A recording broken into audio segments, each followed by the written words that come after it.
Hey guys, welcome to the another session of Daily GA in 10 minutes. This is revision session 25 और जो आप हमेशा playlist पूछते रहते हैं तो प्लेलिस्ट कमेंट सेक्शन में पिन्ड है, वहाँ पे पूरा आपको प्लेलिस्ट मिल जाएगा बाकी के सारे 24 सेशंस का। और भी अगर आपको एसबीआई के लिए आज मैंने एक वीडियो बनाया है that is last 5 year cut off pattern with video is really important. उसमें प्रीलिम्स और मेंस का मैंने पूरा उसमें सब कुछ डिस्कस करा है, so you can just go and check out that video as well. ठीक है, और अगर आपको एसबीआई पीओ से रिलेटेड और भी कोई सेशन चाहिए इंडिविजुअली किसी भी एग्जाम से related, then please do mention them in the comment section. और उससे पहले अगर चैनल नहीं सब्सक्राइब करा है then please do subscribe our channel and don't forget to hit this bell icon. Okay, so first question. Recently, Sadat Rahman has been awarded the International Children's Peace Prize. He hails from which of the following country? हाल ही में सदत रहमान को international children's peace prize मिला है, तो आपको बताना है कि वो किस कंट्री से बिलोंग करते हैं। So he belongs to Bangladesh, option C. ठीक है, बांग्लादेश की कैपिटल है ढाका और बांग्लादेश की करेंसी है टका, TAKA। ठीक है, Who has won the 2020 Turkish Grand Prix? 2020 Turkish Grand Prix किसने जीता है? So it was won by Lewis Hamilton, option B। ठीक है, Lewis Hamilton won this Turkish Grand Prix। Grand Prix से मान के चलो कि एक क्वेश्चन जनरली पूछ लिया जाता है एग्जाम में, तो उसको याद रखना। ठीक है, ग्रैंड प्रिक्स जितने भी होते हैं। Which of the following bank has been put in the red flag list, a system used for monitoring foreign portfolio investor limits? ठीक है, इनमें से किस बैंक को रेड फ्लैग लिस्ट में रख दिया गया है? ये एक सिस्टम है जो कि मॉनिटर करता है फॉरेन पोर्टफोलियो इन्वेस्टर लिमिट्स को, दैट इज एफपीआई। तो ये क्वेश्चन आ सकता है कि एफपीआई का फुल फॉर्म क्या है, तो याद रखना foreign portfolio investor. So the answer is HDFC bank, option D.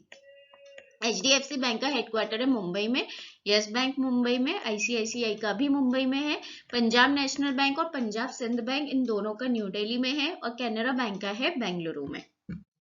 Recently, the RBI imposed a penalty of 1 crore on Punjab National Bank for contravention of which of the following statute?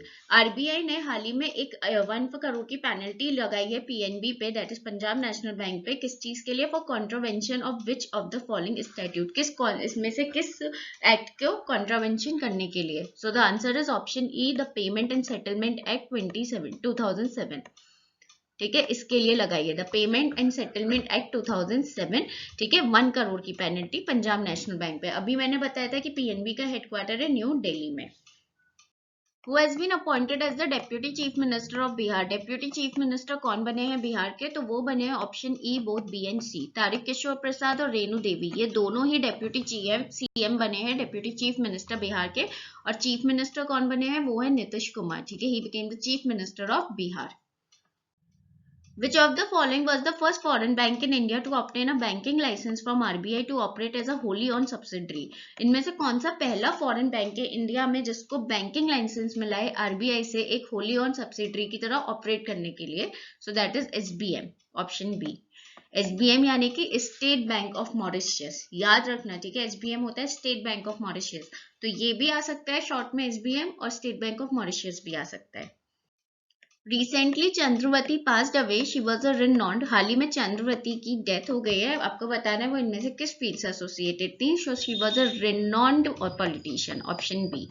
ठीक है, ये हरियाणा की first women MP रह चुकी हैं, she was the first women MP of Haryana. ठीक है, question बन के आ सकता है। साथ ही साथ ये लेफ्टिनेंट गवर्नर रह चुकी हैं पुडुचेरी की, तो ये दोनों क्वेश्चन ही बन के आ सकते हैं। ठीक है, first women MP of Haryana and lieutenant governor of MP, पहली वुमेन नहीं बट हाँ लेफ्टिनेंट गवर्नर ऑफ पुडुचेरी।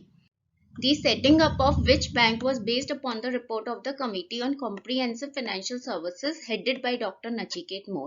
तो इनमें से किस बैंक के सेटिंग अप होने का मतलब जो सेटअप हुआ था वो किस बेस था रिपोर्ट पे, जो कि कमिटी थी, जो रिपोर्ट थी वो थी committee on comprehensive financial services, जिसको हेड करा था डॉक्टर नचिकेत मोर ने। सो बेसिकली डॉक्टर नचिकेत मोर थे जिन्होंने इसके लिए रिकमेंडेशन रखा था इस बैंक के लिए। So that was payment bank. ठीक है, सो पेमेंट बैंक जो होते हैं वो डॉक्टर नचिकेत मोर के रिकमेंडेशन पे फॉर्म हुए थे। ठीक है, सो आपके दो होते हैं, एक हो गया पेमेंट बैंक, एक होता है आपका स्मॉल फाइनेंस बैंक। ये मैंने कल के सेशन में भी बताया था कि जो पेमेंट बैंक और स्मॉल फाइनेंस बैंक होते हैं ये आपके नीश बैंक के अंडर आते हैं। They comes under the category of niche bank, यानी कि एक पर्टिकुलर सेक्शन के साथ, एक पर्टिकुलर सेक्टर के साथ डील करते हैं, इसीलिए। Which of the following is the theme of Bharat दर्शन दक्षिण भारत यात्रा organized by IRCTC? तो आपको थीम बताना है भारत दर्शन दक्षिण भारत यात्रा जिसको IRCTC ने ऑर्गेनाइज करा था. So it was show India to Indians, option C. ठीक है, इंडिया दिखाओ इंडियंस को, तो ये थीम था. ठीक है, ऑप्शन सी. IRCTC क्या होता है? Indian railway catering and tourism corporation. याद रखना, Indian railway catering and tourism corporation is IRCTC. The statue of piece is located in which of the following state. आपको बताना है कि स्टैचू ऑफ पीस इनमें से किस स्टेट में लोकेटेड है. तो it is located in Rajasthan, option B. Rajasthan में पाली करके जगह है, वहां पे है. ठीक है, इसके बारे में मैं बताती हूँ ये है क्या. So prime minister Narendra Modi virtually unveiled statue of peace to mark 151st birth anniversary celebrations of Jain Acharya Shri Vijay Vallabh Sureshwar ji Maharaj. ठीक है, तो ये जो महाराज है इनके 151st बर्थ एनिवर्सरी पे ये statue prime minister Narendra Modi ने वर्चुअली अनवील करा था. ठीक है, जिसको बोलते हैं हम स्टैचू ऑफ पीस. ठीक है, ये 151 इंच टॉल स्टैचू है. याद रखना, ये बहुत इंपॉर्टेंट है. The 151 inch tall statue has been made from अष्ट धातु. ठीक है, ये अष्ट धातु से बना है, यानी कि 8 metals with copper being the major constituent. 8 metal से बना है जिसमें कॉपर मेजर कॉन्स्टिट्यूएंट है. ठीक है, the statue is installed at Pali Rajasthan. ये स्टैचू कहाँ पर है? पाली राजस्थान में. So this is all about the statue of peace. Which of the following is the oldest private sector bank in India. आपको बताना है सबसे पुराना प्राइवेट सेक्टर बैंक कौन सा है इंडिया का. सो it is city union bank. Important है ये क्वेश्चन, ऑप्शन सी. स्टैटिक में इंपॉर्टेंट है, city union bank. RBI has mandate as per the which section of RBI Act 1934 to ensure that only clean notes are in circulation. तो किस section में RBI Act 1934 के अंदर ये चीज आ रही है कि इंश्योर करना कि सिर्फ क्लीन नोट्स ही होंगे जो कि सर्कुलेशन में होंगे. Only clean notes are in circulation. So that is section 27, option A. ठीक है, which of the following is incorrect regarding non residential ordinary accounts. इनमें से क्या चीज है जो कि इनकरेक्ट है एनआरओ अकाउंट्स के बारे में. NRO are non residential ordinary rupee account. ठीक है, so that is option B. It is generally open in other countries as a normal bank account. ठीक है, ये दूसरे कंट्रीज में खोला जाता है एक नॉर्मल बैंक अकाउंट की तरह, विच इज कम्प्लीटली रॉन्ग. ठीक है, only Indian rupees can be withdrawn, this is true. ठीक है, एनआरओ अकाउंट से सिर्फ आप इंडियन रुपीज को ही विदड्रॉ कर सकते हो, that's true. Interest earned on NRO account is subject to a tax deduction. ठीक है, जो इंटरेस्ट आप एनआरओ पे आ रहा है आपका इस अकाउंट में, वो सब्जेक्ट होता है टू टैक्स डिडक्शन. ठीक है, so these both statements are true, option A and C. International day for tolerance is observed on. International day for tolerance कब मनाया जाता है? So it is observed on 16th November, option E. 16 नवंबर को ये मनाया जाता है, international day for tolerance. Recently, the finance minister announces 12 key stimulus measures to boost the economy. हाल ही में फाइनेंस मिनिस्टर जो कि हमारी करंट मिनिस्टर है निर्मला सीतारमन, उन्होंने 12 की स्टिमुलस मेजर बताए हैं इकोनॉमी को बूस्ट करने के लिए. तो आपको बताना है these stimulus measures cumulatively amount to how much % of the GDP. तो ये जो स्टिमुलस मेजर हैं ये क्यूमुलेटिवली, इनको मिला के अगर हम उनका अमाउंट देखें तो वो कितना % है जीडीपी के. ठीक है, so it is 15% of GDP, option B.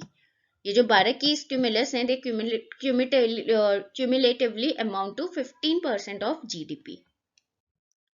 Which of the following term refers to the window that lets bank borrow from RBI in an emergency situation when interbank liquidity dries up? ठीक है, मैंने ये question पहले भी discuss करा हुआ है पर बहुत इंपॉर्टेंट है, इसीलिए I am discussing this again ताकि आपका रिविजन हो जाए.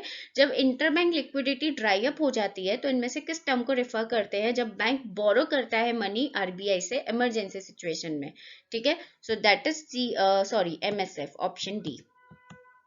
ठीक है, इसको हम बोलते हैं MSF, that is marginal standing facility.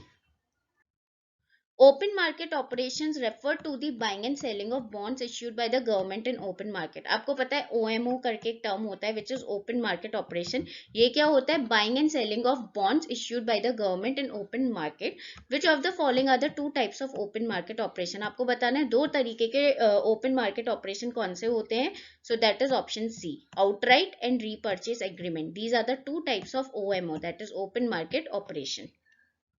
Last question देखो, which of the following will organise a virtual version of the Delhi book fair. Virtual version कौन ऑर्गेनाइज करेगा डेली बुक फेयर का? ये 2 डे डेली बुक फेयर होता है हर साल, तो कौन वर्चुअली इसको ऑर्गेनाइज करेगा? So that is federation of Indian publishers, option B. ठीक है, this will organise virtually. So guys, here we are done with your daily GA in 10 minutes 25th session. और ये तो आपको पता ही है, ये सेशन आपका डेली आएगा, so nothing to tell here. 9 PM पे ये सेशन डेली आता है, ठीक है, याद रखना 9 PM is the timing for this session. So like करें अगर वीडियो अच्छा लगा हो तो, और अच्छा लगा और चैनल सब्सक्राइब नहीं करा है then please don't forget to subscribe the channel and don't forget to share with your friends as well.